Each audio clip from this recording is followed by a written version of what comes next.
Welcome back, fans, to Royally Quacked. I'm Royal, and he's quacked. Yep, for sure. How's it going, Cody? I'm doing good. How are you? I'm doing okay. Just okay. Wasn't happy with last night's results. Understandable. Now you know how I felt for the last few years. Yeah, I get you on that one. Yep. It's been a tough haul for you guys. It really Yeah. has. So It really has. So, the trade deadline's coming up. yes, sir. Bunch of news and rumors swirling Very. about all sorts of different crazy things that might happen. It's just crazy to see everything that's going to happen. Yeah. It's just. I love the trade deadline. It's a love hate, but a lot of news. We'll be definitely busy this next week with trade news and everything. True. Are the Ducks selling? Are they buying? If anything, if they do buy, it should be buying future stuff. That's going to help us for the future. So Absolutely. Not a dump salary. I don't think they'd need to dump salary though. no. Well, The Kings if we dump salary, we'll be under the floor. That's not good. I mean, well, we're well above the floor. That's for So, sure. Anyways, where do we want to start today, son? Well, you can start with Kings news. Okay. Well, this is a little old. Doughty was out day to day. He got injured after, I believe, the Vegas game. He did not play against Vancouver. But good news, he's already back, and he played in Dallas. Not that it helped. and we did make a minor league trade. We traded Tyler Madden, Ontario Reign, to the Wild for defenseman Joseph Ciconi. For the Reign, that's to shore up their depleted blue line because they're in first place. Wow. They're in first place in the Pacific Division. I'm totally shocked about that. And I am wearing my Reign hat. I mean, you've got to support the first place team, right? Anyways, now on to a rumor. I mean, there's a few rumors. One is Brock Besser on the Kings' radar. That's a possibility. Maybe not this season. But it seems like Vancouver's selling. Well, I think they offered him a 5-year extension, and he wants more than a 5-year extension. So, Well, he's a goal scorer, so I mean, God, we could use him. That's for sure. oh yeah. I've also heard the rumor between the Kings and maybe Rantanen as well.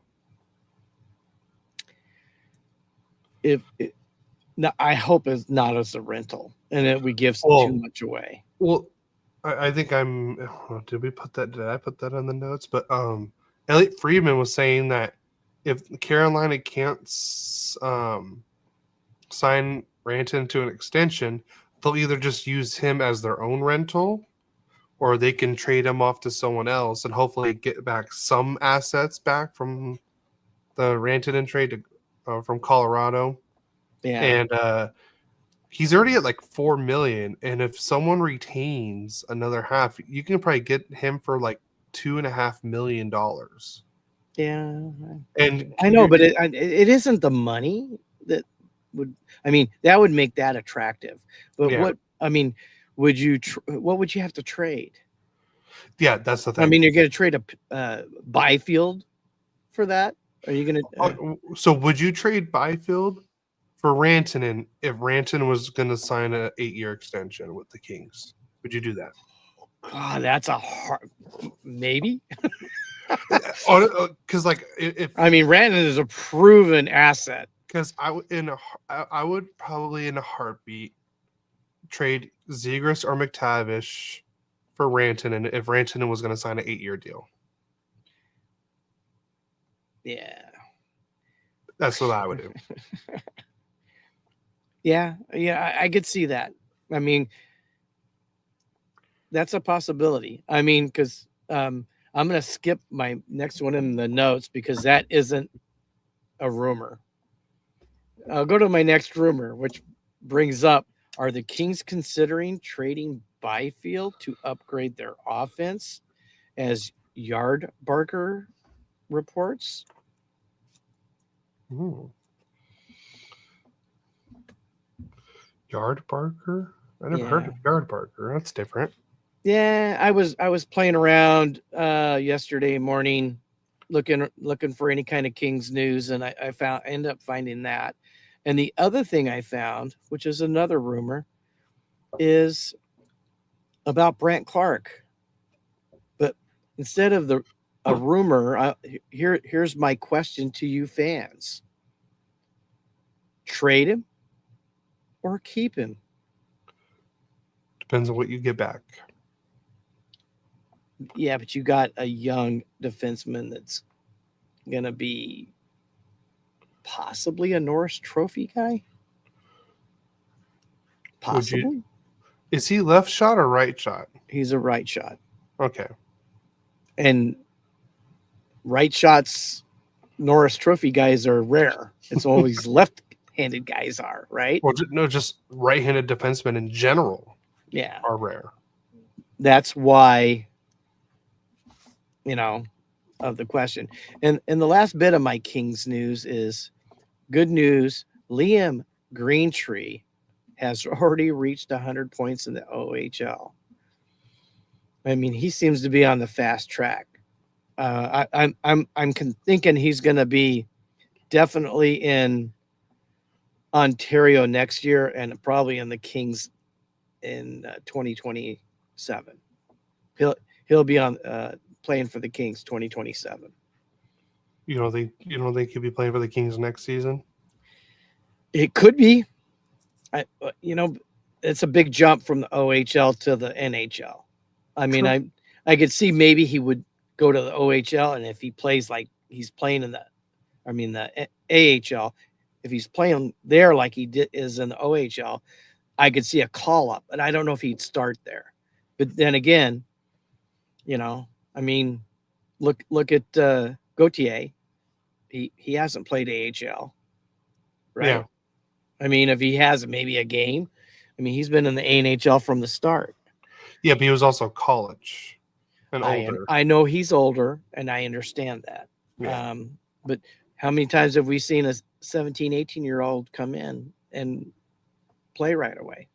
Yeah, true. I mean, look at David McDavid. McDavid came in and was just Well, okay. First of all, that should not be a good example. Just saying.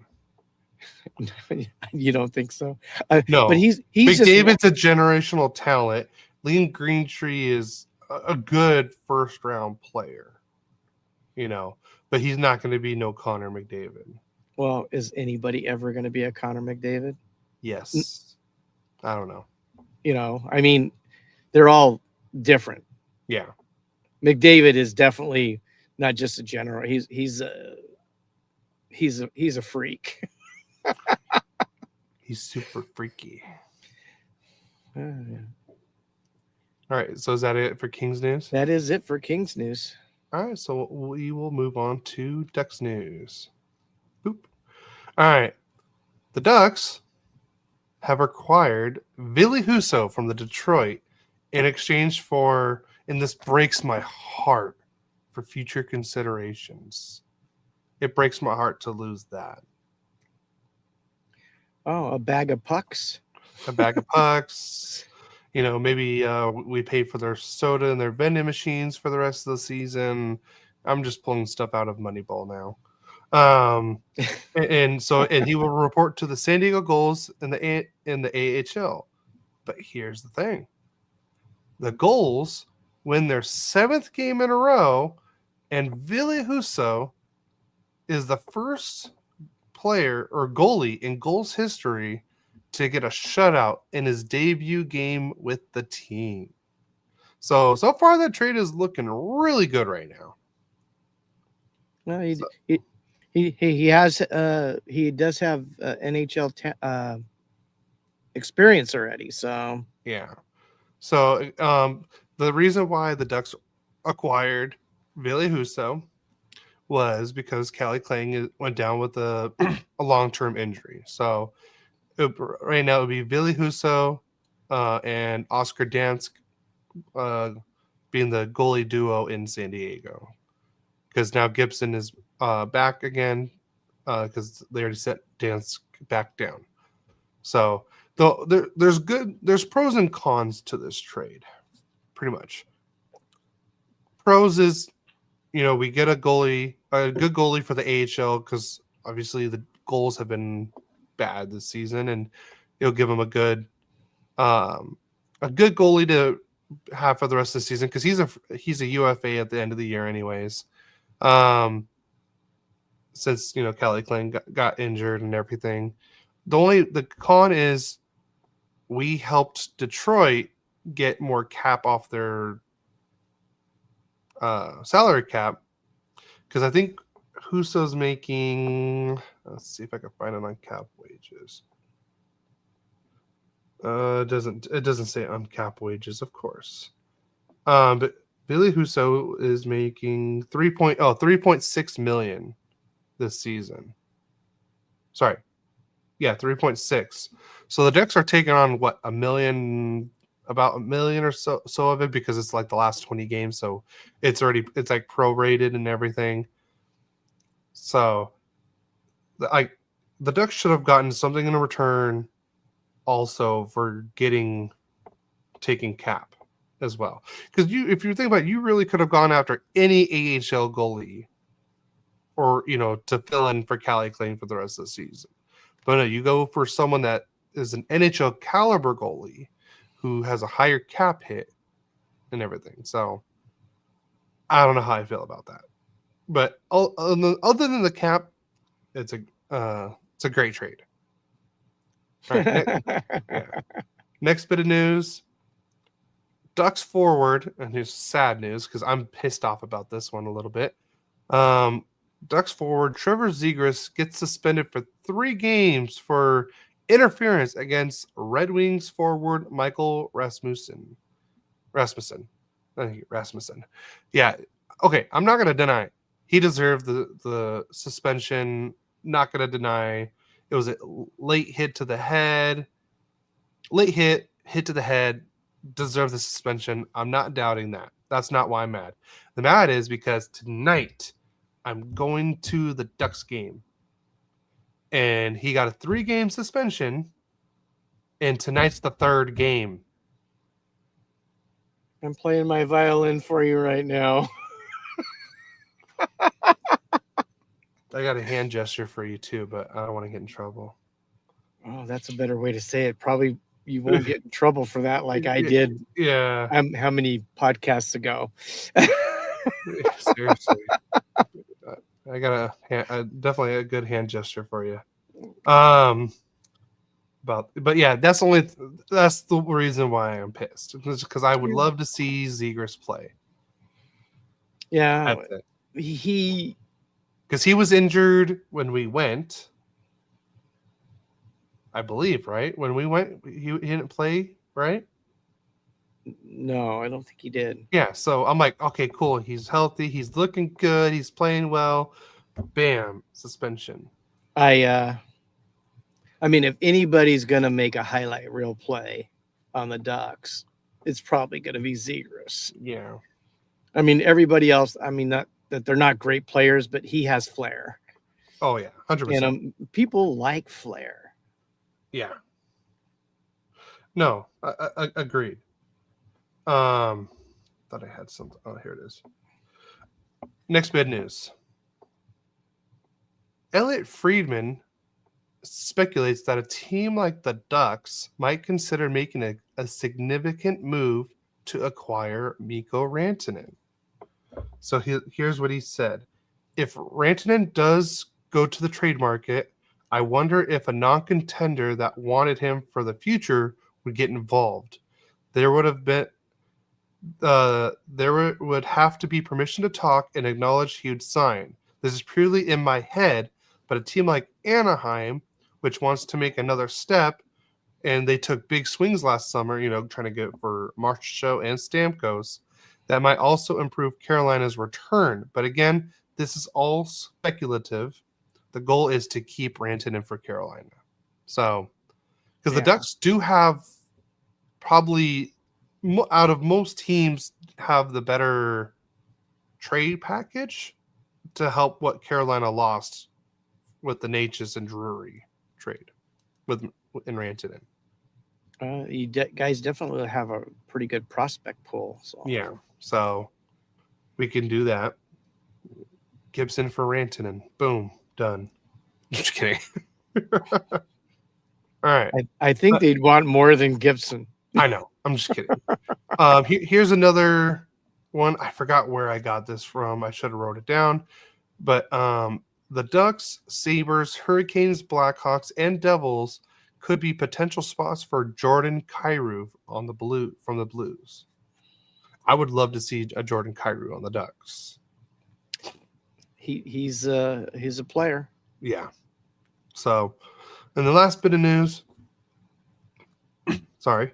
The Anaheim Ducks are 24-0-3 when scoring 3 or more goals in a game. You heard that right. 24 wins, 0 losses in regulation, and 3 overtime losses when they score 3 or more goals. Wow. Yeah. That's crazy. That's a quite pretty good record. Yeah. It just tells you how bad our scoring is. Yeah, but most teams, if they score more goals, probably have a better record. I mean, if they can score the goals. But, a lot of teams are struggling scoring. The Kings struggle scoring. Even Dallas struggles scoring. Even I think Dallas has better offense than either the Ducks or the Kings do. Yeah. But they also have, right now, the better defense. True. So, All right, let's move on to league news. You want to get it started? Sure. The Penguins' Michael Bunting is out indefinitely after having an appendectomy. So he'll probably be out a minimum of 2-3 weeks, I would bet. Probably 2 to 4, maybe. Well, yeah, you got to be careful because you don't want your stitches open, and True.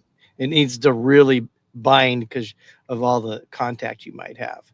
So very true. All right, next bit news. Avalanche's Valeri Nichushkin, out since December 31st, is set to return. So that'll help. That'll help Colorado. Oh, big time. It would definitely help Colorado. Yeah, because they've been struggling with injuries, and I don't know if this is even in the news. I actually heard that Landeskog may be done for permanently. Yeah, that's sad. That was just a general rumor, and I didn't want to put it in the notes till I got more verification. But just that's a possibility, people. I'm not saying it's true, but a possibility because he has been out for a long time. Yeah, and missing him is a key. He was the captain, right? Yes, he was the captain. Yeah. So, the next bit of news is Joel Eriksson Ek suffered a lower body injury in practice on Monday and was placed on injured reserve Tuesday. That's the Wild, right? I believe so. Yes. Okay. Yeah, he's a big time player for them. Because I think there's rumors because of him going on injured reserve that the Wild are now looking for someone to put in his spot during the trade deadline. Well, I've already heard they're looking at Gustav Nyquist. They're working on a trade right now. Gustav Okay. Nyquist was healthy scratched already for today's game Oh, for the Predators, so because of this trade speculation. So okay. we'll see what happens. Cool. Yep. Commissioner Gary Bettman cuts ban of Wild's Ryan Hartman from 10 games to 8. Yeah, so it's very rare you see Gary Bettman reduce a ban like that. Very Yeah. rare. Yeah. But I That's think true. they thought him going from 3 games to 10 was a little too harsh. So that's why He backed it off he just a backed bit. it backed it off a little bit, and he was still hoping that Hartman would learn his lesson still with the 8 games. Okay. Yep.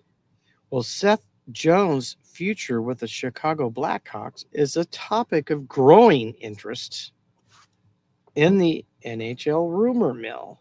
Now, what are you telling your superstar if you start getting rid of players that are helping the team, not Well, hurting the team? he wants to be traded. I know, but what are you telling Connor Bedard? Yeah, but here's also the thing. Do you want to keep someone? I want to say he's talked to the media 2 or 3 times now, requesting or just telling them pretty much saying he wants out. He wants to win. Well, I've everybody wants to win. I've heard Dallas. I heard Yes. he wouldn't mind. He said he would like to go back to Columbus. God, can you imagine Columbus having Seth Jones and Rowinski on the same pair? Yeah. Yeah. So, but do you really yes, you want to have stars around your, generational talent like Bedard, but here's the thing: do you also want to have someone that could be a cancer, that's a negative asset? Yeah. Well, that's around the room. other side of the coin. Yeah, absolutely. But then again, we already know that Connor Bedard has said he's frustrated. Yeah. He's having the sophomore slump. That's it. Well, and they're just not any better. No, they're not. And they tried, but they didn't get any better. And that's frustrating when you're, I mean, everybody wants to win.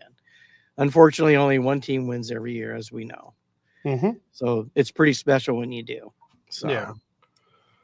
And then next one, Kirby Dach will unfortunately miss the rest of the season due to a right knee injury.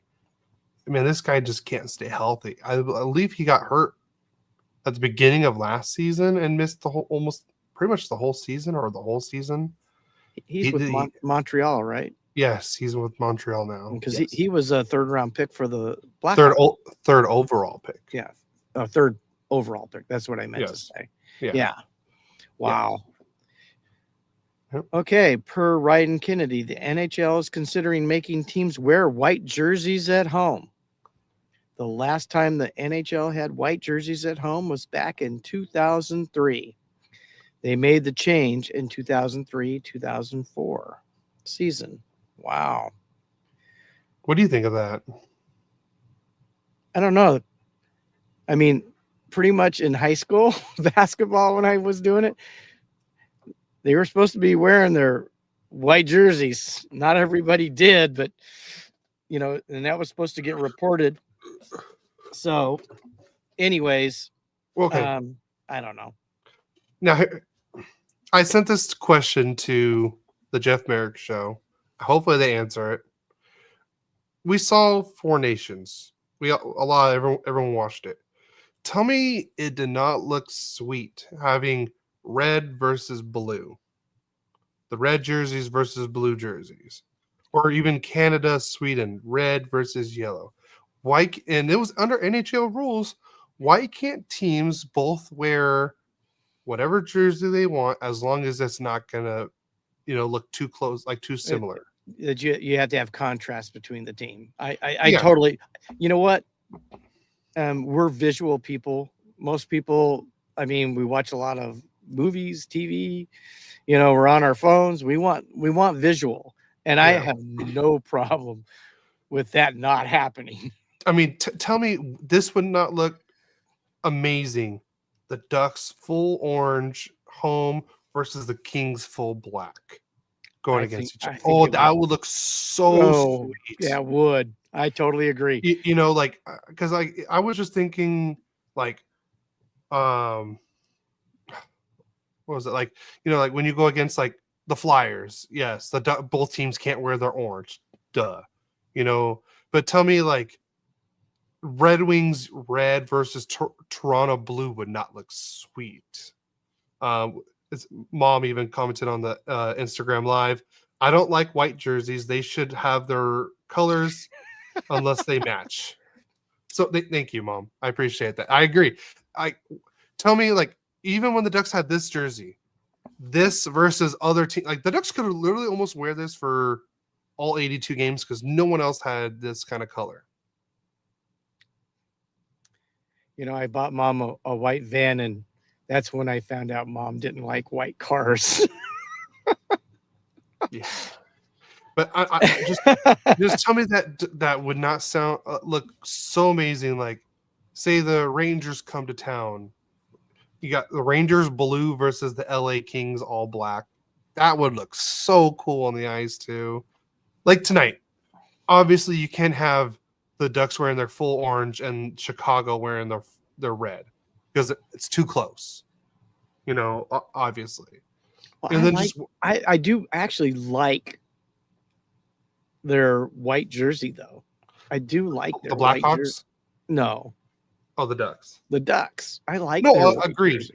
The, I mean, so here's the only thing I would change on the away uniform is get rid of the orange yolk. The egg yolk is what they call it, and make it like a full white, and then have the orange helmet. That's the only thing I would change.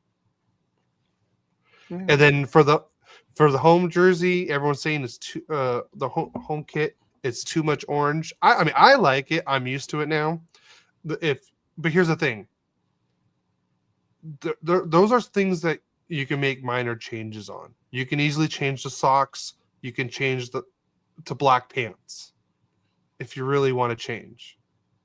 So if you don't like, if it's too much orange, you can always change the colors, the shorts to black, and then you got more contrast, not just a full orange. Yeah, you know what? I like it when they do the third jerseys. I mean, Yeah, because the Kings had that gray, and that was fun. I mean the one that's right behind you. Yes. Yeah, no, I did like the Kings silver or gray ones that they had. So, but I'm just saying, I don't mind them going to the white at home. But if here's the thing: if both teams have different contrast of colors, just let them both wear their home kit or their dark kit. I think that would look so much nicer and everything like that. I mean, So that's my opinion. I mean, it would be visually pleasing Visually, on TV to see the colors. I totally agree with I you. mean, just look at the background right mean, here behind us. No, I mean the orange, black going against each other. Yeah, Boom. there you go. The only way I would like that is if they could implore more color into that white. It might be mostly white, but more color into it of the other colors. That would be the only way I could go for that, because of just white jersey, it's boring. Like the Ducks original, like white was like perfect for that. I mean, Colorful, the white, the original Mighty Duck white one. I love vanilla ice cream, but I like it a lot better with caramel on it. All right, let's. I think you want to move on? Yes. Is it me or you this time? I believe it's me. The Hurricanes and forward Taylor Hall are working towards a contract extension. Nothing is imminent, but there's a deal to be made and looking like it'll get worked out. Nice to Taylor Hall could find a home. Yeah. He's been kind of a nomad here lately. And then Papa also commented on the Instagram live. I don't like the white. I like red. Well, not all teams have red in it, but I agree. Like though some people do have nice white kits. Like like Chicago. I think Chicago is a good white kit. Is Papa watching us live? Hi, Papa. Yeah. They're watching. Mom and Papa are watching us on Instagram live right now. Oh, awesome. Well, Papa's favorite color is red. Yes, His car. I could tell. Or I should say, No. it's Grandma's car now. Oh, but all right. Let's. Papa's taking ownership of it. Speaking of red, we got a red let's team. Let's go to the Red Wings. The Red Wings are facing an unfortunate setback as they have lost forward Andrew Kopp for the rest of the 2024-25 season. He underwent successful pectoral tendon surgery. That sounds painful. Yes. Oh, very. So, yeah, he's another one of those guys you rather have him on your team than play against him. Oh, 100%. I mean, not all these guys are superstars, but you know what? You don't win without everybody. Everybody on that team, except for in Cody's case, the traffic cone. Mom liked the transition from Papa's favorite color being red to the Red Wings news. Well, that was a good segue, son. Thank you. Very good. I'll have to try to get better at that. All right. We want to go into games now? We can go into games. All right. You want to do back and forth again or just all at once? Let's go back and forth. Okay. We both have 4 games. Okay. So why don't you go first? Okay. Because I think you finished first. Okay. Because your game, other than the Saturday, the 22nd game, my games are a day later than yours after that. So you go first. Oh, something started playing on my thing. I don't even know what started. All right. I didn't hear anything. So no, I know it was just on my computer. That's why.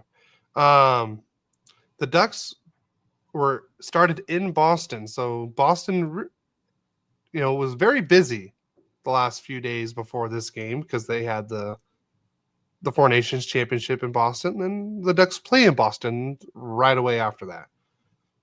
They played on February 22nd in Boston. Trevor Zegras got the scoring started for the Anaheim Ducks, netting his 7th goal of the season, and you had an assist from Lacombe and Carlson to make it 1-0 Anaheim at the 17:27 mark. It was just a beautiful, nice little wrist shot from Trevor Zegras.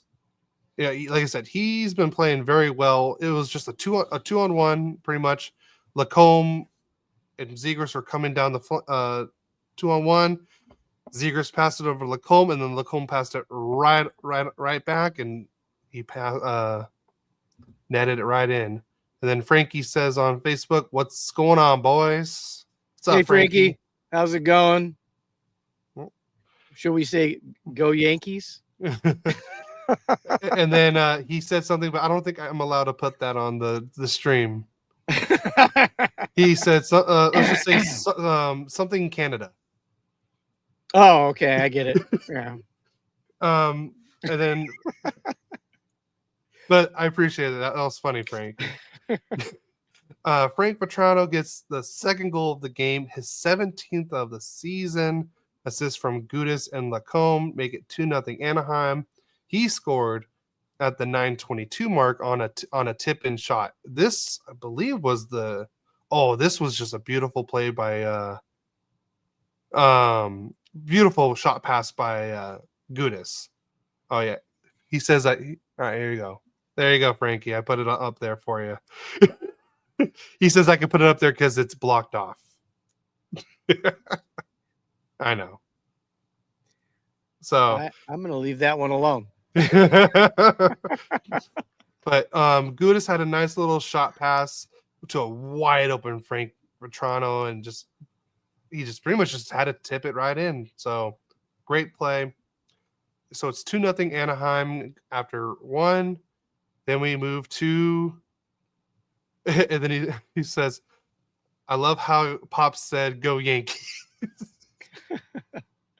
Well, that was just for you, Frankie, because we're Yeah. Angel fans. And then he also says, "Come to the evil empire, Gary." No, we like our injured Angels, apparently. Cody played 2 years for a Yankee team, and they won both years, the league. So my wife hated it because she's not a Yankee fan. Sorry, Frankie. Yeah. But in the second period, Elias Lindholm got his 11th of the season on the power play to make it 2-1 on a snapshot. So we're 2-1 going into the third period. Morgan Geekie gets a late goal to make it his 18th of the year to tie it up 2-2. The only issue I had with this goal was I still feel like it was goalie interference. But they reviewed it and everything. And here's Frankie. I've been trying to recruit Cody. and Mom says, "Go Angels." So we go into overtime, and we got our normal overtime hero, the Swedish man himself. Leo Carlson gets his 10th of the year in overtime with assists from Dumoulin and Terry to win it 3-2 Ducks in Boston. Yep. The shots we had, let's see, the Ducks had 17 shots on goal in the first period alone, but they only had 7 and 2 the last 2 periods. And then they had 3 in overtime. So the shots were 30-29 in favor of Boston. The faceoff percentage, let's just say the Ducks, or it was not even close. Let's put it that way. The Ducks were 0 for 1 on the power play. The Boston was 1 for 4. The Ducks got out hit 25-16. The Ducks did win in the block shot department 19-12. The next time the Ducks play Boston will be in Anaheim on March 26th. And your 3 stars of the game, you got Frank Vetrano with 1 goal, 1 point. Morgan Geekie is the second star with 1 goal, 1 point. And the number 1 was also the guy that scored the game winner. He had 1 goal, 1 assist for 2 points. Leo Carlson. Awesome. Yep. It was a good way to start the comeback after the Four Nations break. Yeah. So then the Kings' first game after Four Nations was at home against the Utah. No, it's probably going to be the Utah Mammoth, I think. What do you think, Cody? I like Mammoth. Frankie, what do you want? who should the Utah pick for their team name? Mammoth, or keep the Utah Hockey Club, or the Outlaws? What do you think? I want to hear what you think, Frankie. What about Mom? I think Mom's going to go with Mammoth. Yeah, I think Mom said Mammoth already. Papa's going to go probably Mammoth too, I would think. So I still got to find that tweet. What tweet? All right, keep going. Okay, so just like every other team, the Kings have a guy who just plays well against them. So the scoring started off with Barrett Hayton getting his 13th on the power play from Schmaltz and Gunther on a tip in at the 7:54 mark to put Utah up 1-0. Then, just not even a minute later, Drew Doughty gets his first from Kevin Fiala, his 15th, and Joel Edmondson, his 8th, on a slap shot to tie the score. And that's at the end of 1. It's 1-1, Kings and Utah Hockey Club. In the second period, who starts off the scoring? Barrett Hayton gets his 14th on the power play from Schmaltz's 32nd and Keller his 41st. He's an underrated player, Clayton Keller. I mean, Oh yeah. great player for Utah. And that was on a wrist shot at the 550 mark.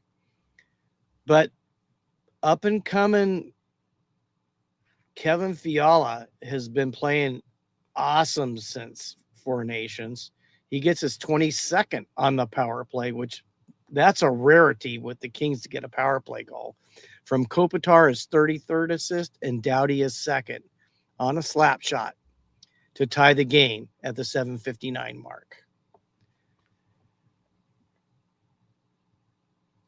Then Alex Laferriere gets his 15th from Doughty his third and Edmondson his ninth to put the Kings up 3-2 on a backhanded shot at the 16:10 mark of the second period. So after two periods, it's the Kings 3 and Utah Hockey Club 2. Then in the third period, the silver stick guy, Trevor Lewis, gets his fourth from Spence his 15th and Deneau his 24th at the 9:41 mark on a backhanded shot to put the Kings up 4-2. But not probably the King killer, Barrett Hayden, gets the hat trick, his 15th from Carconi? How do I say that? Carconi? I don't know. I gotta pull His it up. 8th and Dursey is 3rd. Ex-King, Sean Dursey is 3rd at the 11-minute mark on a wrist shot. So now it's 4-3. And that's where the game started getting a little scary until Mikey Anderson gets another empty netter. I mean, who'd have thought, defensemen don't get all that many empty netters, but Mikey's, I think it's his second or third one. Was his sixth goal from Philip Deneau, his 25th assist on a wrist shot at the 18:30 mark. So the final score ended up being the Kings 5, the Utah Hockey Club 3. Let's go to the stats.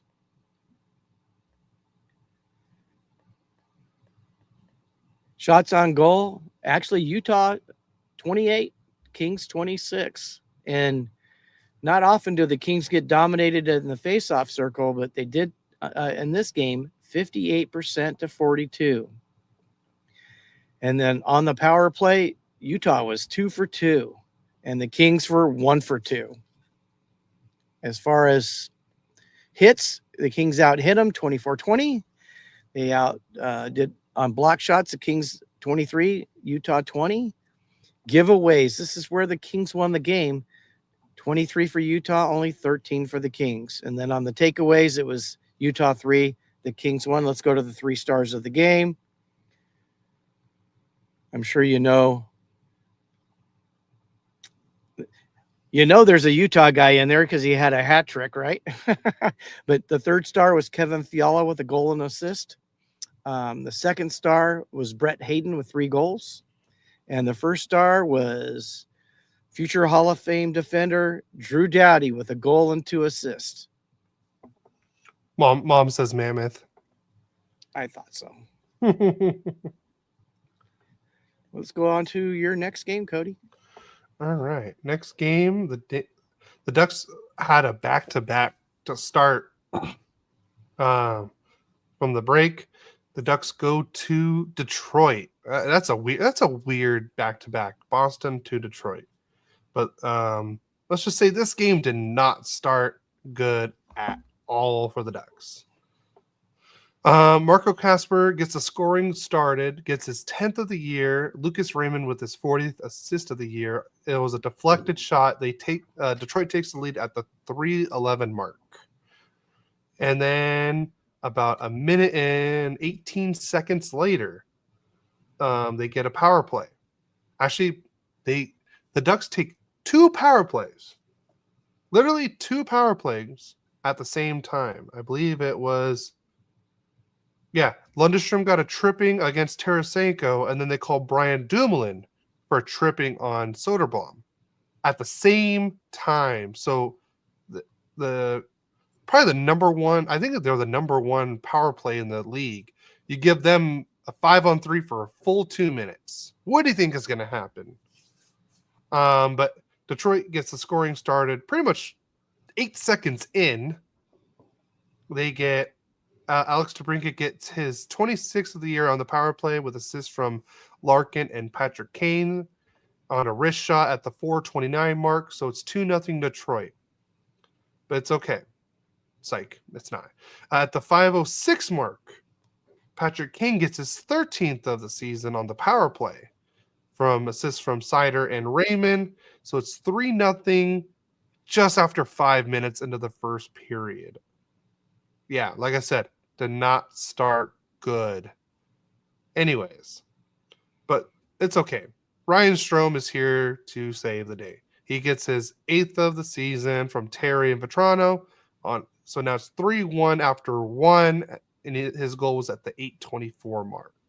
So we had 4 goals all within the first 10 minutes of that game.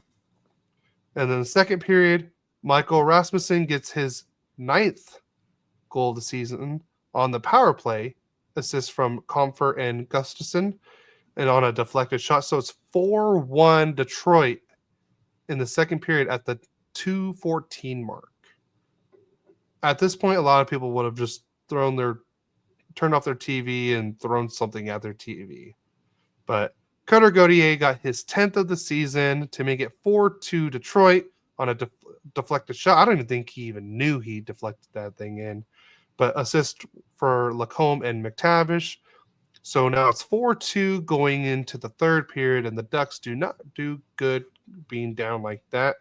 But Olin Zellweger at the 17:44 mark on a slap shot gets his 5th of the season assist from Carlson and Fabry to make it 4-3 Detroit.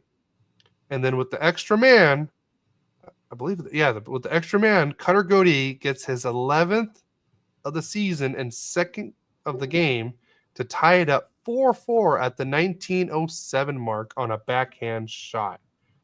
That thing was just a beauty. Oh my God, that was a beautiful shot. So now we go into overtime. And the Ducks had their chances in overtime. They had actually 0 shots in overtime. Never mind. I thought they had some chances. Or I think they had chances, just none of them were on net. But Patrick Kane gets a nice little breakaway and just wrists it right past Dostal. Oops, did not mean to do that again. Sorry. So he wins in overtime for Detroit at the 4-minute mark.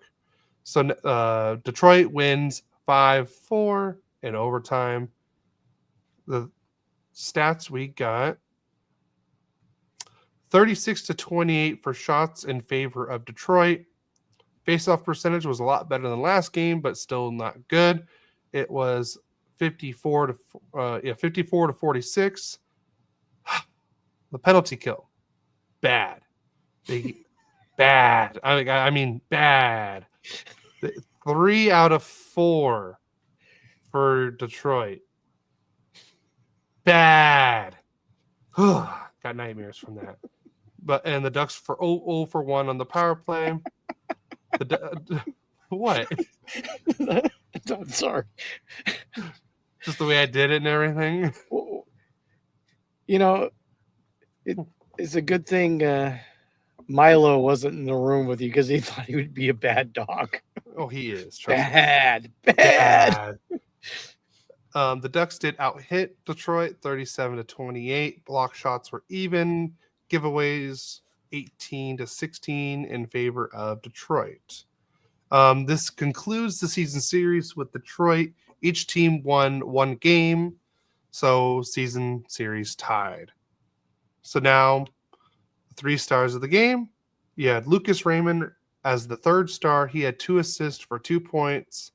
Cutter Gauthier was the number 2 star with 2 goals and 2 points. And Patrick Kane, duck killer probably one of the biggest duck killers of all time. He had 2 goals and 1 assist for 3 points, so he is the number 1 star. And I agree, Papa, on the Instagram live stream. Go Ducks. So that is it for the Ducks Red Wings game. All right, so we're gonna go to the 24th and the Golden Knights at crypto.com.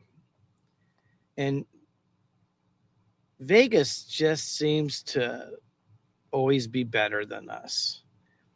So it's nice when we can at least compete with them. But let's go straight to the scoring. Trevor Moore on the power play gets his 9th from Byfield, his 19th, and Spence his 16th on a tip in at the 10:30 mark to put the Kings up 1-0. And that was the end of the first period.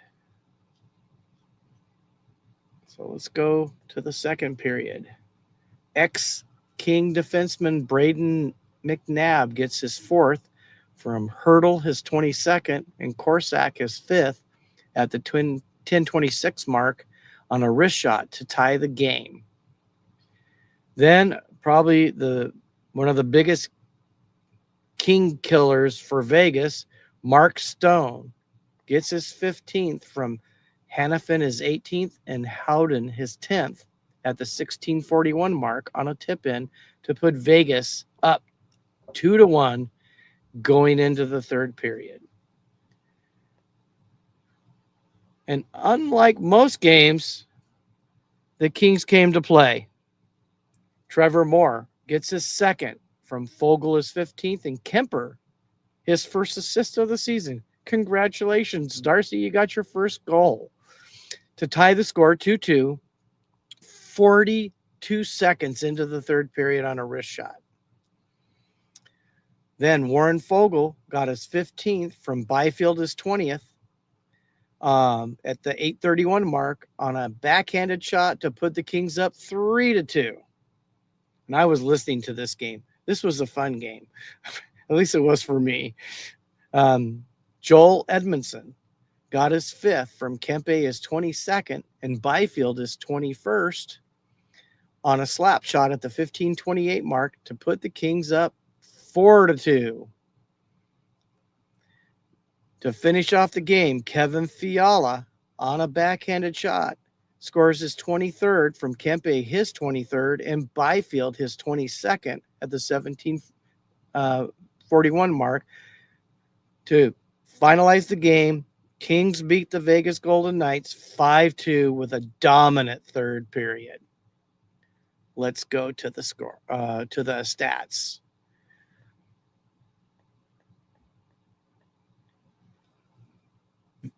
They got 5 goals on only 19 shots, people.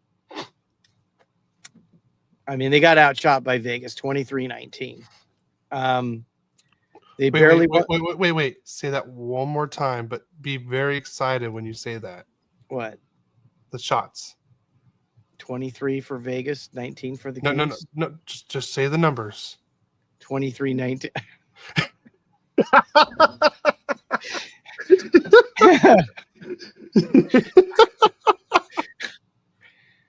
Didn't even catch that, Cody. Oh, I catch it almost every time I hear it. All right, you can continue. I just wanted to have fun with that one. So if I'm 12, how old are you? This many.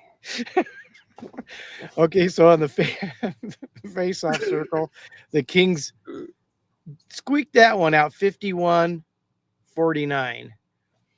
The Kings were 1 for 3 on the power play, and Vegas was 0 for 2. Wow. We actually beat somebody at the power play. Hits, Vegas out hit us 23-17. Block shots, we got them 19-15. Giveaways, they had 12, we had 10. And takeaways were even at a 3. 3 stars of the game. Can you guess who those are? Mom says, me too, every time on 23-19. I don't know. How many times has that been on the podcast? More than a couple of times now. Because we are Disney nerds. We are. That's true. I do not agree with the 3 stars of the game, even though they're all Kings. I agree that third star Warren Fogle had a goal and assist for 2 points. And I know it wasn't a trade, but it was like a trade because we signed him and they signed Victor Arvidsson. We won that trade. I think Fogle has been a great pickup for the Kings. Yeah. The People wanted Blake's head for that too. Well, I loved Victor Arvidsson. Don't get me wrong, a great guy, great player, but had been the last 2 seasons just so injury prone that it's stymied his stats. It stymied him helping the King play better. It's better to have someone that can play. And Yeah. he's getting older, and he wanted more money. We got Fogle for less money, and he's winning that. I mean, I call it a trade, but we won that trade. Yeah. They had Quentin Byfield as the number 2 star with 4 assists for 4 points, and Trevor Moore, the number 1 star, with 2 goals and 2 points. I would have switched Moore and Byfield. 4 points are better than 2 points, even though that's not any goals. But who do you think when you score a goal? The guy who got you the puck, or in basketball got you the ball, or even in soccer, the guy who passed that one when you shot it in. So those are the 3 stars of the game. On to your next game, Cody.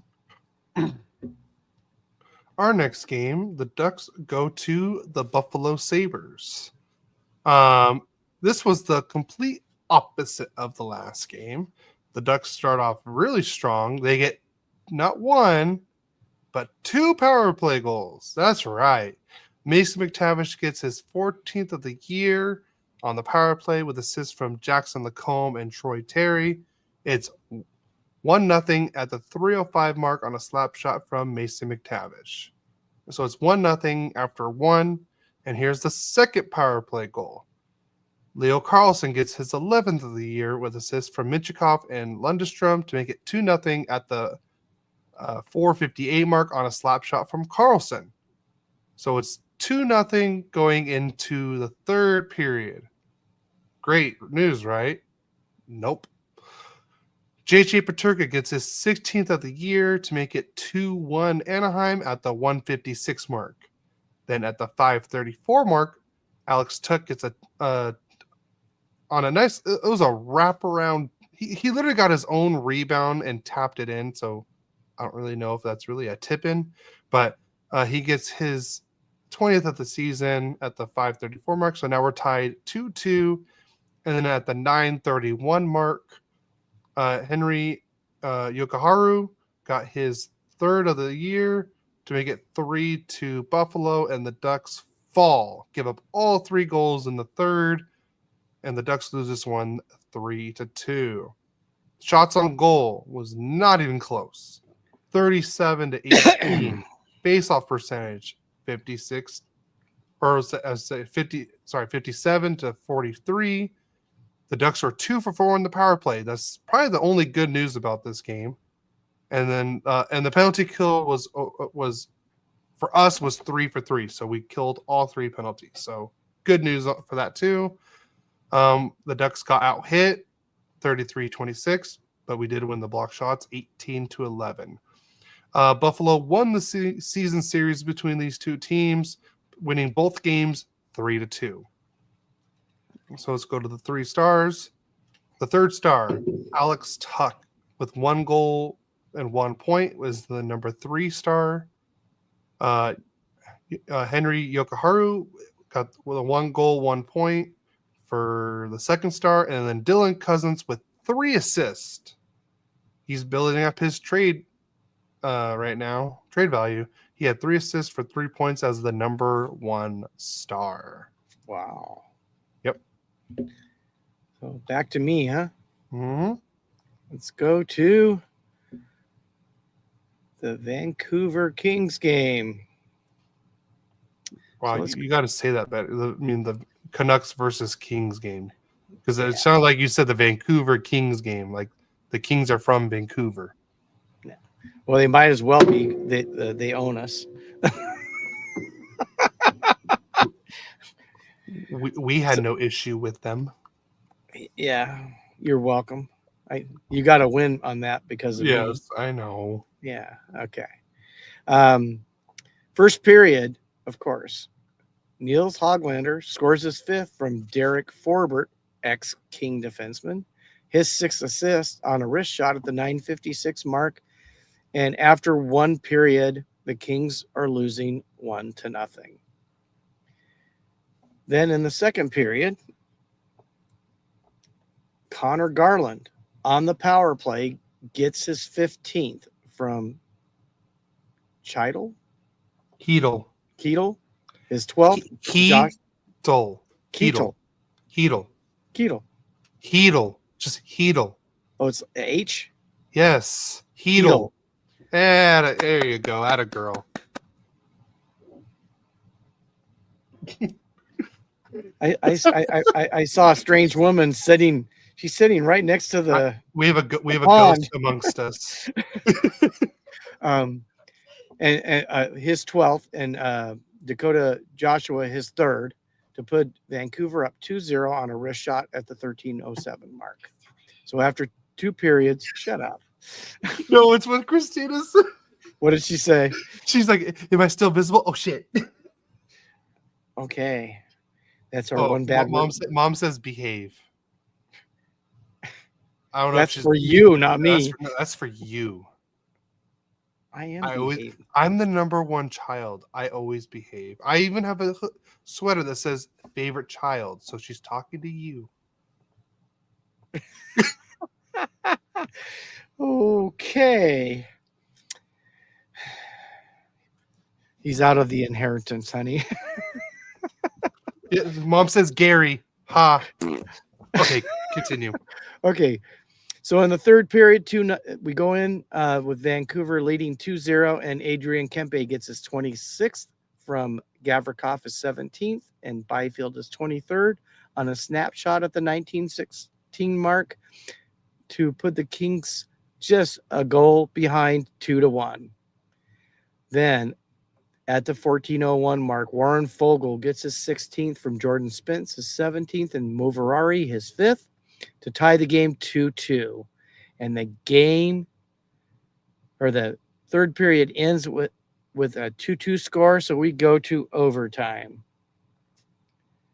And who else but Connor Garland gets his 16th from Quinn Hughes, his 46th, and Heedle, his 13th. At the 4:26 mark on a wrist shot. So Vancouver wins the game 3-2 in overtime. The only good thing about the game is we got a point. Yay. I mean, we basically got lucky to get back in the game. But here's the funny thing. You know, they had 17 shots, scored 5 goals. They had 26 shots and only had 2 goals. Yeah. Vancouver only had 17. And again, we won the faceoff 51 to 49%. That's not barely of a difference there. But here's the growing trend. It's the third game in a row where somebody scored a power play goal against us. We were the number one power play team. Dallas has overtaken us. I don't know. We're probably third or fourth somewhere now. But we gave up another power play goal. They were 1 for 2. We were 0 for 4. We definitely, one thing we need to do is fix our power play. I think we need to fire Brown and let Hillard do the head coaching and the power play. You can keep Noel Brown. It's okay. No, he's going to go back to the Ducks and make you guys. suck. No. We already no. There's a rule that we have. We don't rehire horrible coaches anymore. So, no, we just take your bad coaches from you. Thank you very much. That's fine. Vancouver had 28 hits. The Kings 27. They had Vancouver 17 blocks. Kings 10 giveaways. 23 for Vancouver, only 17 for us. Takeaways, they had 8, but we only had 2. Let's go to the 3 stars of the game. Warren Fogle, the third star with 1 goal and 1 point. Adrian Kempe was the second star with 1 goal and 1 point. And the first star of the game, which was well deserved, is 2 goals and 2 points by Connor Garland. On to your next game, Cody. All right. Last game of the week was on Thursday. Yeah, Thursday. The Ducks come back home and they host the Vancouver Canucks. Again, there's a trend here. The Ducks either start really good or really bad. It seems like there's no in between anymore. In the first period, Tyler Myers looks like he was gonna have like 8 points this game the way he was playing. Tyler Myers gets his 4th of the season to make it 1-0 on a slap shot. I mean, he just had a breakaway and he just got to the faceoff dot and just slapped it right in. So it's 1-0 at the 3:17 mark, and then Suter got his 15th of the season to make it 2-0 Vancouver at the 16:52 mark on a little poke shot. Apparently, is what it's called. So now it's 2-0 after 1 in favor of Vancouver. The second period is where the Ducks turned it around. Frank Vetrano got his 18th of the season, assists from Strome and Terry at the 5:27 mark with a wrist shot from Vetrano.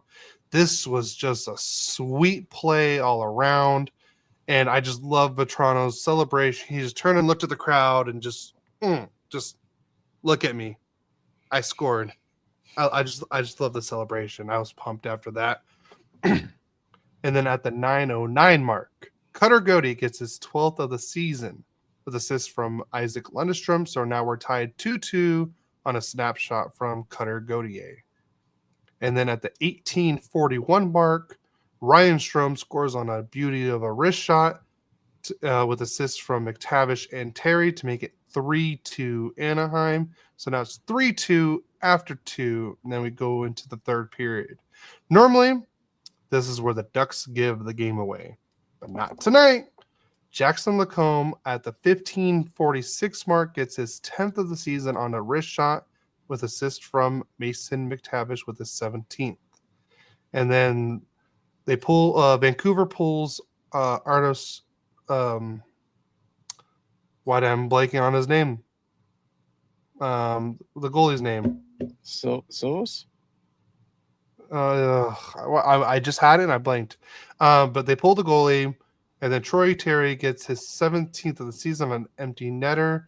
Assist from Strome and Lundestrom. Sheloffs. That's what it is. Sheloffs? Isn't it Sheloffs? Something like that.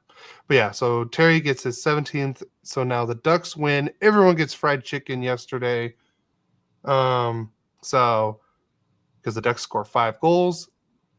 So the Ducks win this game 5-2 to close out this week. Oh, before the podcast, I should say. But all around, good week and everything. I mean, we had a couple hiccups, but come back. We finished strong. The Ducks did outshoot Vancouver 25-24. The Ducks win the faceoff percentage 55-45. Both teams were over on the power play. The Ducks got got out blocked, and the Ducks did win the giveaways. And so far in the season series, Vancouver won the first game. The Ducks have won the second game, each team scoring 5 goals. So we go to the 3 stars. Frank Vetrano was the number 3 star with 1 goal. Cutter, also the number 2 star with 1 goal. And then Ryan Strome, the number 1 star with 1 goal and 2 assists for 3 points. And they want to trade him. There's talks, or they're listening. I don't know if it's actually going to happen. Yeah, well, I like him, so. I do too. So, on to the most horrible game of the week. Kings of Dallas. And what's funny is we were looking for the first time ever a sweep for a season series with Dallas. Did it happen? I guess we'll find out. So let's go to the scoring. In the first period, at the 421 mark, Jason Robertson got his 25th from Harley, his 22nd, and Hintz his 17th on a snapshot to put Dallas up 1-0. Then one of the bright points is Warren Fogle got his 17th from Deneau, his 26th, and Anderson his 10th at the 644 mark on a snapshot to tie the game 1-1. Then Tanner Jeannot gets a double minor. So Dallas is on the power play, and Matt Duchesne gets his 24th from Hintz, his 18th, and Robertson his 33rd to put Dallas up 2-1 at the 11:59 mark on a tip-in. So it's now 2-1 Dallas. You know what sucks about that power play goal? They score. It was a double minor. The penalty. They scored with 1 second. Yeah, and so left on the first penalty. So they still had a whole another power play, pretty much. Yeah, which led to the next goal, but it wasn't on the power play. It was like maybe 45 seconds after the power 11. Second. What? 11 seconds. Was it 11 seconds? Okay. Yes, because the Jeannot high sticking double minor happened at the exact 10-minute mark. Perfect. Thank you. But Logan Stankoven got his 8th from Lindell, his 16th, and Sam Steele, ex Mighty Duck, his 14th to put Dallas up 3-1 to end the first period. We go to the second period, and I do believe they're really working on this guy's contract because he's a young guy who I think is going to be a superstar for Dallas. Wyatt Johnston got his 18th on the power play. Another power play goal, Cody. Another power play goal. With from Hintz his 19th and Harley his 23rd. Dallas is up 4-1. Then Trevor Moore got his 11th. It's nice to see Trevor Moore starting to play again. I mean, because he's been pretty silent this season after having his breakout 31-goal season last season. Got his 11th unassisted on a wraparound shot at the 13:51 mark to bring the Kings within 4-2. Then we go to the third period. Logan Stankoven got his 9th from Hintz, his 20th, and Robertson his 34th on a backhanded shot at the 4:06 mark of the third period to put Dallas up 5-2.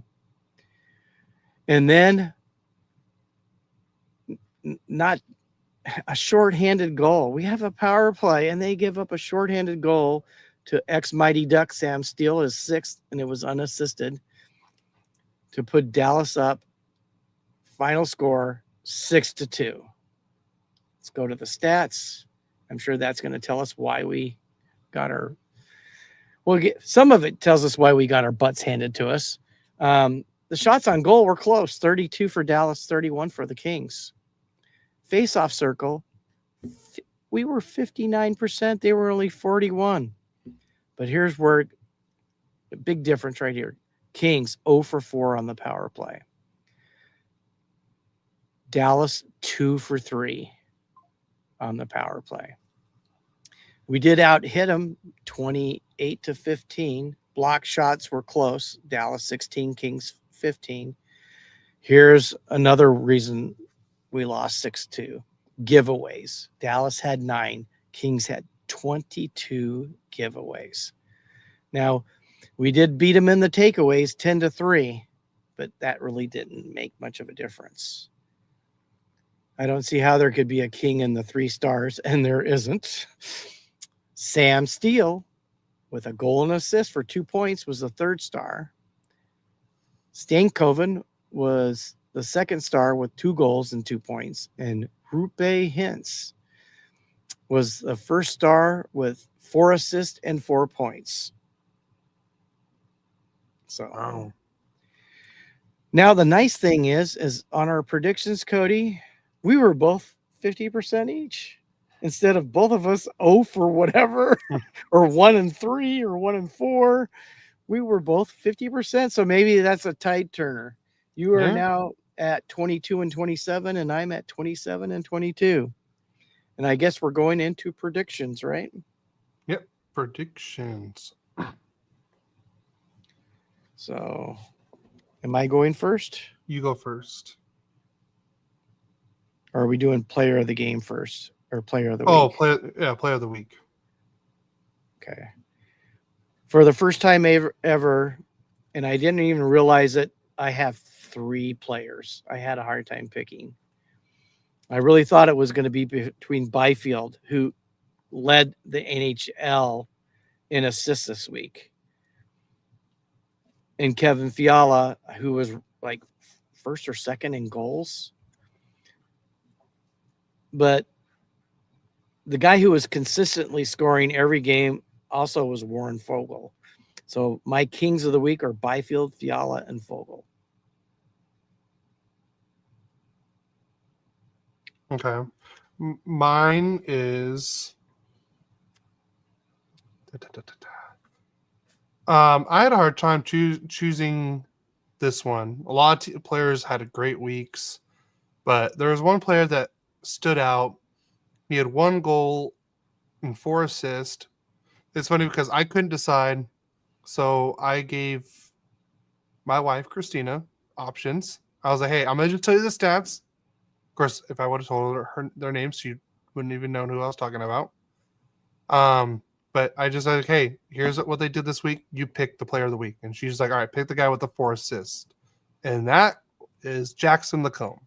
So he is my player of the week. And he's looked good on defense. He's like I said, 1 goal and 4 assists. I mean, he had the most points out of anyone else this week. So he is my player of the week. Okay, so tonight at 5 o'clock, the Kings are playing St. Louis, and they will be playing them 3 times in 8 days. Yeah, I saw Talk that. I'm about like, getting the series whoa. over in a short period of time. So they're playing tonight at St. Louis. I have the Kings winning this game 3-2. Then they're playing the Bedards on Monday in Chicago, and I have the Kings winning that game 6-2. Please, guys, do not lose to Chicago. Please. I'm going out on Cody's limb, which has been really, I've been falling off that limb almost every week. So hopefully this is a change. But we're going to be playing St. Louis at home on Wednesday, and I have the Kings winning that game 4-2. So we only have 3 games this week. So on to yours. All right, so the Ducks have 4. So tonight I'll be at the game for the Ducks versus the Bedards. That game's at 7 o'clock. So if you're there, let me know. Hit us up in the DMs, and maybe we could do a meetup. I'll bring some stickers for people. But I'm predicting a 4-1 win for the Anaheim Ducks tonight. Then on Tuesday, the Ducks do a 2-game road trip. A nice short little road trip too. The first game's in Edmonton, and I'm predicting a 5-2 loss to Edmonton. And then on Wednesday, on the back-to-back, I'm predicting a 4-2 win against the Vancouver Canucks. And then on Friday, the Ducks are home against St. Louis, and I believe this is Cam Fowler's first game back in Anaheim since the trade. And I'm predicting a 3-1 win for the Anaheim Ducks. Wow, you're predicting a 3-1 week for them, and I'm predicting a 3-0 week for the Kings. So hopefully our local teams will pad mine and Cody's stats on predictions. That would be nice.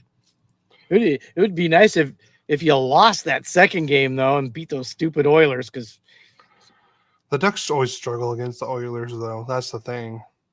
yeah, but they've been playing mostly a lot better than earlier in the season. Oh, yeah, for sure. But So All right. Do you want to do deadline talk or race? Oh, let's do race for Gretzky because it should be pretty quick. The race for Gretzky's is very narrow right now. Wayne Gretzky currently has the most goals with 894 goals in his career. Alex Ovechkin right now is at 883 currently. Unless he, nope, they're not. They're playing right now, but it's an intermission. No, and he hasn't scored a goal. No, I have it like literally saved on my computer right now. Just not watching it, just seeing the game center thing. Okay. So, currently, let me go back to that. He is 11 away from tying and 12 away from beating the record. So he's really close, really close. So, do you think he's going to beat it this year? You know, he would have already done it if he hadn't Broke his leg. Broke his leg. Yeah. At 39 years old. Oh my God. What a resurgence from last year. Agreed. I mean, I know people, especially in Canada, are not wanting him to beat Gretzky's record. I mean, nobody wants anybody to beat Gretzky's record, especially someone from a different country. Yeah. But you know, the guy's a talent. He's a class act, even though he's Russian. Yeah. You know, so I mean, kudos to him for Yeah. what an awesome career. I mean, because you know, even if he beats Gretzky's goal scoring, he's not a better player than Gretzky was. No. Gretzky's the greatest player ever to play the game. Agreed. By a long shot. I mean, it's as big as anything. Him to the second guy is a huge difference. So, do you think if Gretzky was playing in our era, would be as good as he was back then?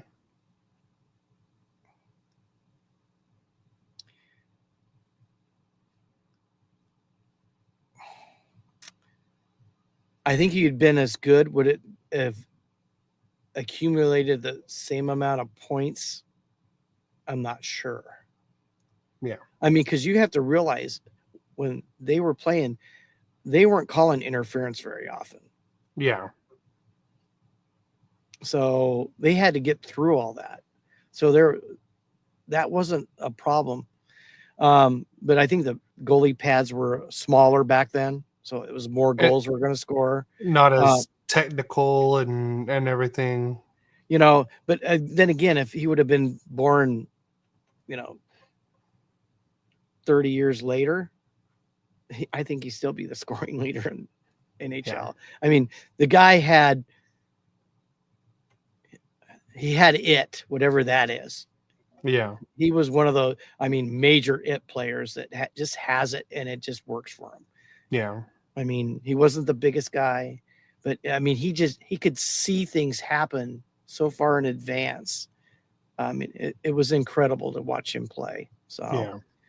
And I think he would be the first person to congratulate Ovechkin if he beats him. So, oh yeah. So, all right, trade deadline. So I got here the TSN trade bait board. Yeah, I don't know if it's I don't know if it's been updated or not. I don't think it has. No, so this is updated as of February 28th. Number one on the list is Brock Nelson from the New York Islanders. Are they trading him? What do you think? And where do you think he's going? I don't think he wants to go anywhere. I see him going to two places. Winnipeg and Minnesota. Minnesota needs a forward. Yep, and he's from Minnesota, too. I mean, this is also me just also hearing just Frank Saravelli. He's great when it has nothing to do with the Ducks. So, Okay. So number 2, Brock Besser, Vancouver, right wing. What do you think? Do you think he's getting traded, or is he extending in Vancouver? Or is he just staying as a rental? I have a feeling he might get traded because Vancouver's they don't seem to have the chemistry, team chemistry to win. Yeah. And the only way you fix that is to get players that fit the chemistry. Agreed. I mean, that's not the easiest thing to do. Where he might go, I mean, obviously he could go to Minnesota for sure because they need a forward. And he's from Minnesota too. But I mean, because that was the one of the guys I talked about going to the Kings, but they think that might happen during the offseason more than at the trade deadline. So, Well, he's a UFA, so he would sign with the Kings then. yeah. All right. Mikko Rantanen is number 3.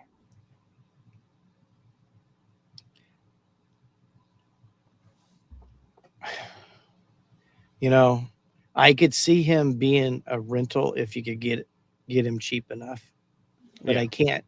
If he doesn't sign with Carolina, I would think maybe a straight trade for him with someone, maybe like the Ducks who have room for him. I mean, there's only so many teams that have room for him. Yeah. But that might be. I mean, is he a UFA? Yeah. I can't see Carolina letting him go. So they may make a trade, and it may be somewhere where they don't get their full value for him, because he could be a rental someplace else. And then, I mean, unless he gets the money he wants, I think he might go UFA even if he's a rental. Yeah. So, So we do have one trade already. I forgot to mention this. The New York Rangers and the Colorado Avalanche have made a trade today. Colorado receives Ryan Lindgren, Jimmy Vesey, and the rights for Hank Kempf. And in return, the Rangers acquire Calvin DeHaan, Juuso Parssinen, and 2 conditional picks. The 2nd-round draft pick and a 4th-round draft pick. The conditions are: the 2nd pick is Colorado sends the better of their own or Vancouver's 2024 4th-round pick.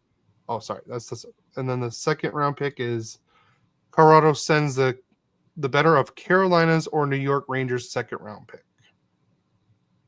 So that's the trade that we just had this morning.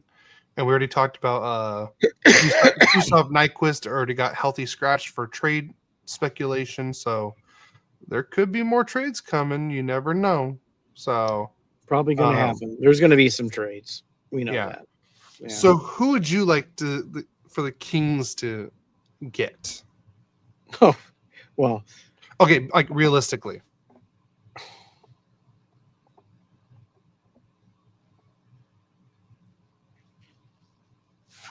Take a quick look at this. All right, while you're doing that, ex-Duck Ricard Raquel is a goal scorer. He's got 25. He'd be like second on the Kings, I think, because I think Kempe has that beat by a couple goals. Yeah. He could be one, but I mean, then again, what's his hit? $5 million. It's a possibility if you can get them to retain, but he also has like 5 years left for Raquel.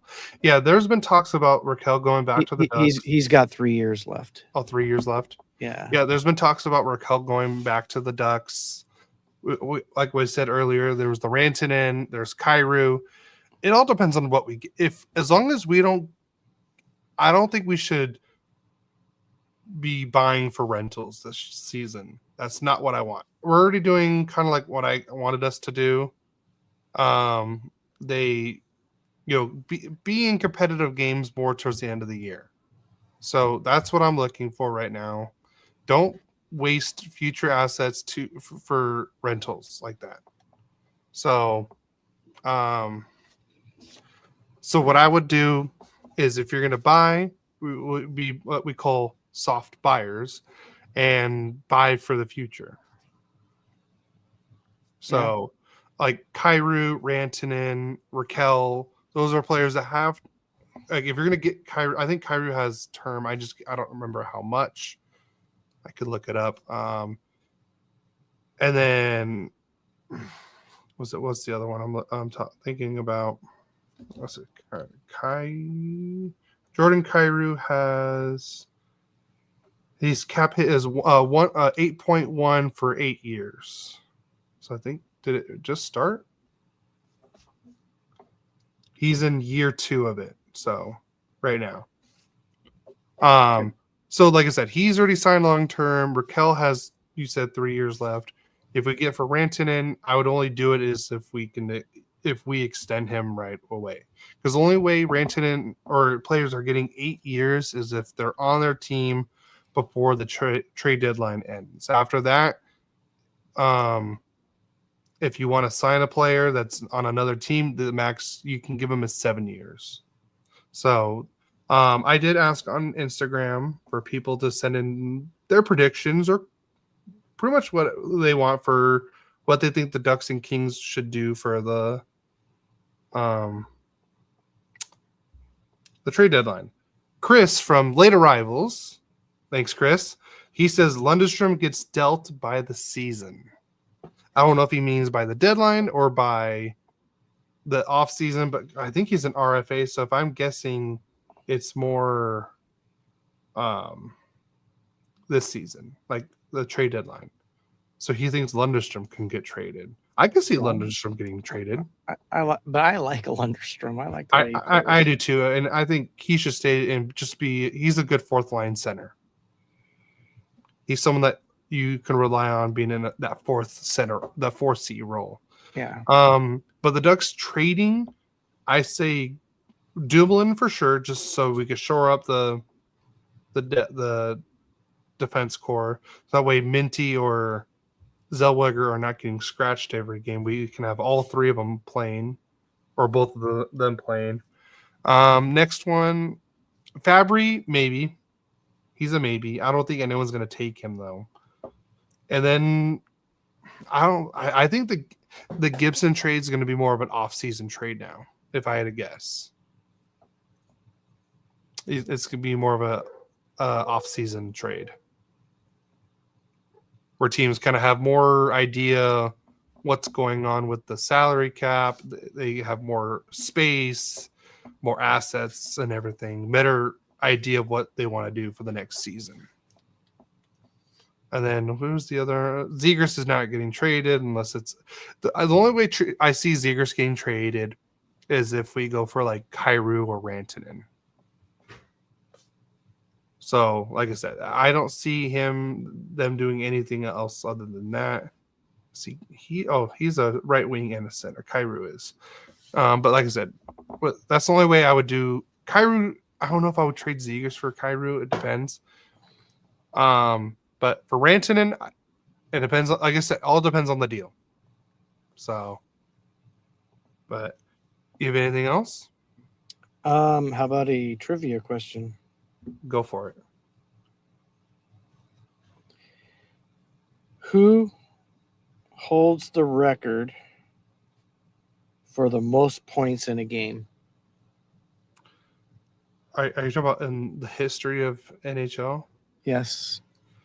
Was it 8 points? No. No. But is that what? Well, I guess you could say that it could be a two-part. How many points was it, and who did it? You're talking about like every team, every player ever. Yeah. I have a feeling you're never going to get it. What era did this player? Obviously, probably before I was born, because that's the only time that's really ever this stuff happened. Let me look that up real quick. You did great on your homework. Just like you. I did better.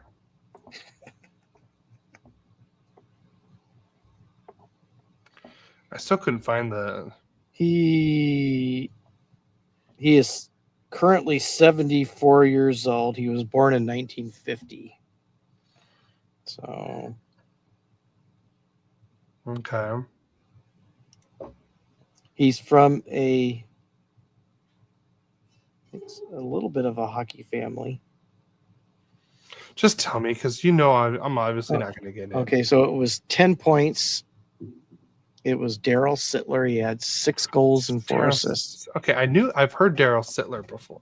Yeah, but I would have never guessed that. Yeah. And I have one for the fans. Okay. Who has the NHL record for the most hat tricks in one season?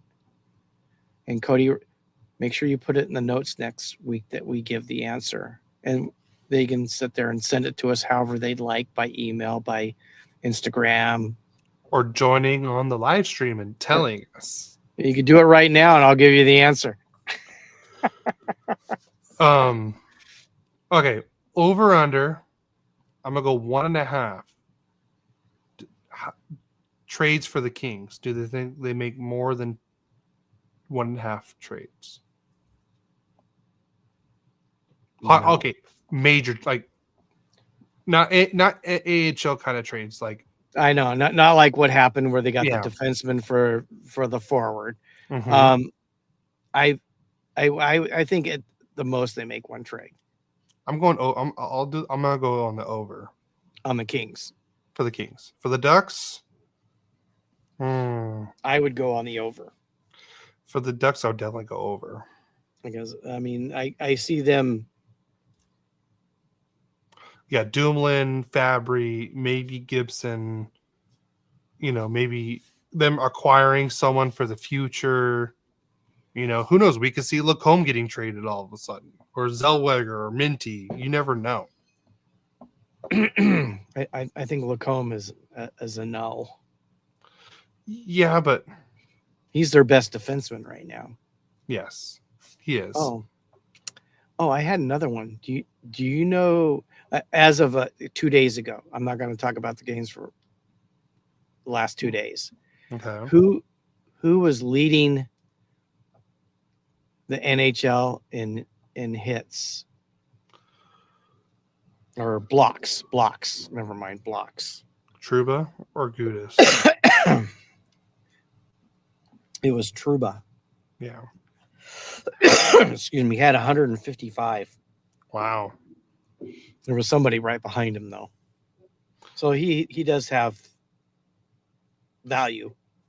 I know you didn't feel like that when it first all started, but he does have value. No, I'm not. I know. Like I said, I think it was more of the trade than him. Us giving away assets to acquire someone to help the Rangers get that cap. Pardon. That's what bugged me. I didn't care about Trouba, coming over or not. It was just the trade part is what bugged me. We took the full $8 million cap hit, and we traded away a 4th round and Vakanainen for him.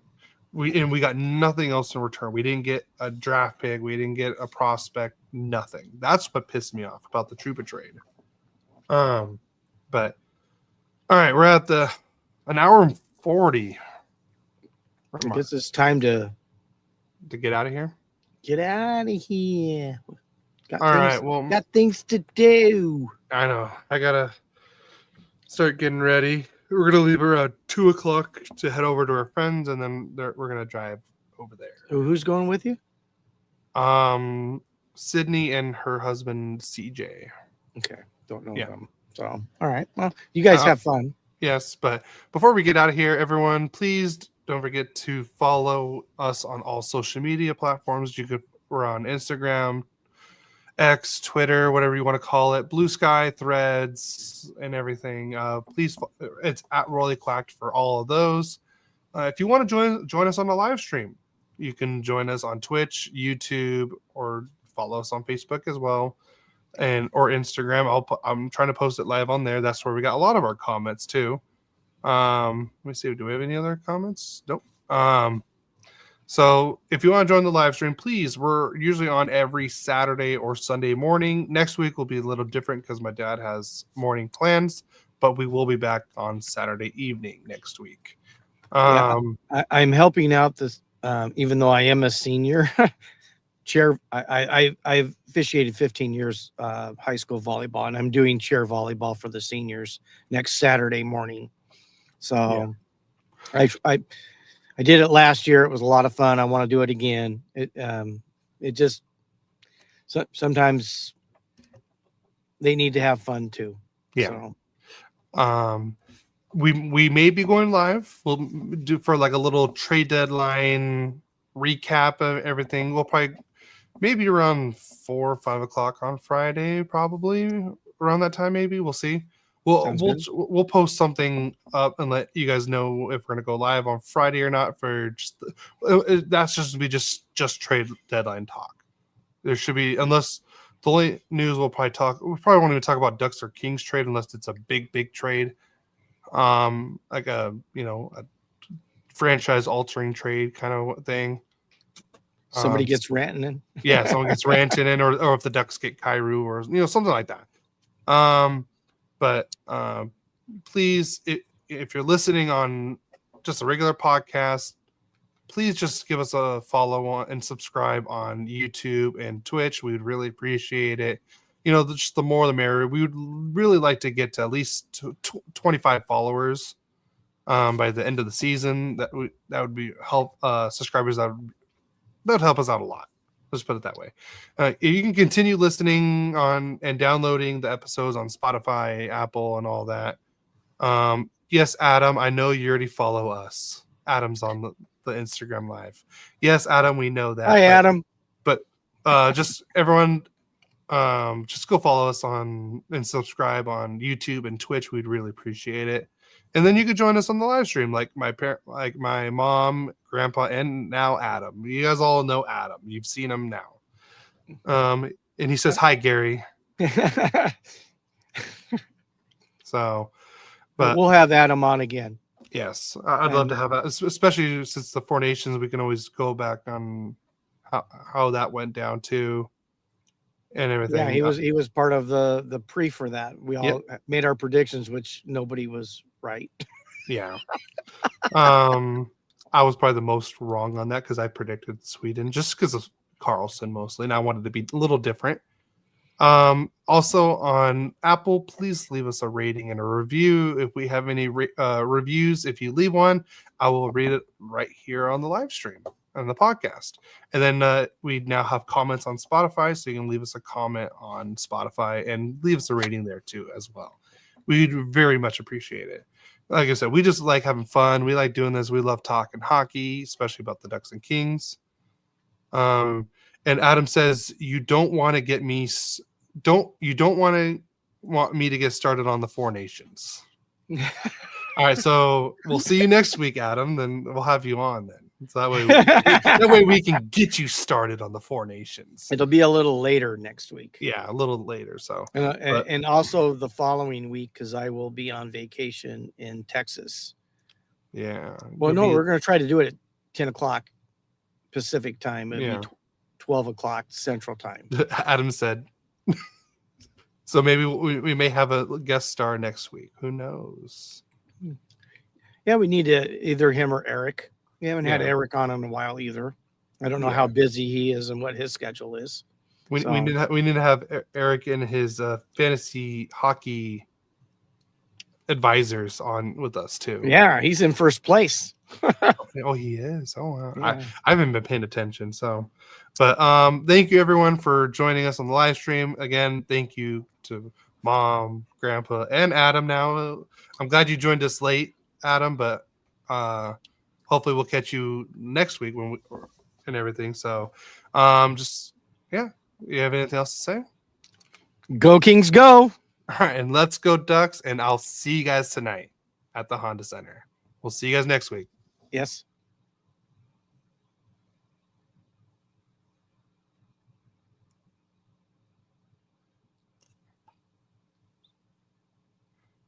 Oh, here we go.